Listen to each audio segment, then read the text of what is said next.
কিছু কথা বলার জন্য আমি আসলাম। কথা হচ্ছে কি, আমার যখন অ্যাক্সিডেন্ট হয়েছিল, হাত ভালো হয়ে গেছে, কিন্তু আমার যখন অ্যাক্সিডেন্ট হয়েছিল আমার বন্ধুরা কেউ আমাকে একবার ফোন করে খোঁজ নিইনি। তাদের কথা বাদ দিচ্ছি আমি, আমার বন্ধুরা আমার স্বার্থের জন্য ছিল। আমার কাছে যত টাকা ছিল তখন আমার বন্ধুরা ছিল, সেসব কথা বাদ দিলাম।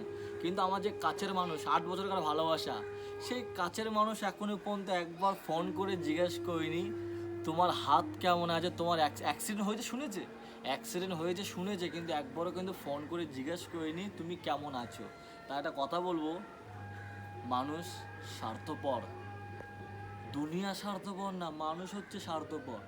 ঠিক আছে, তা কথাটা কি বলবো, আমার বন্ধুদেরকে কিছু বলবো না, ওরা আমার স্বার্থের জন্য ঘুরেছিল বন্ধুরা, বন্ধুদের কিছু বলবো না। কিন্তু আমার বন্ধুর থেকে বড় মানুষ ছিল আমার কাছের মানুষ, আমার প্রিয় মানুষ, সে পর্যন্ত একবার ফোন করে জিজ্ঞেস করিনি তোমার হাত কেমন আছে। কিন্তু একটা জিনিস ভাববো, নিজের বাড়ির মা বাবা তাদের আশীর্বাদে আমি অনেক সুখে আছি। তারা আমাকে ফোন করে, কারণ আমি তাদের সন্তান। আমার মা আমাকে ফোন করে খোঁজ করেছে, আমার বাড়ির দিদি ফোন করেছে, আমার ভাইরা ফোন করেছে, খোঁজ নিয়েছে ভাই তুই কেমন আছিস। ঠিক আছে, এই ভিডিওটা আমার কাছের মানুষের জন্য। ওকে দেন।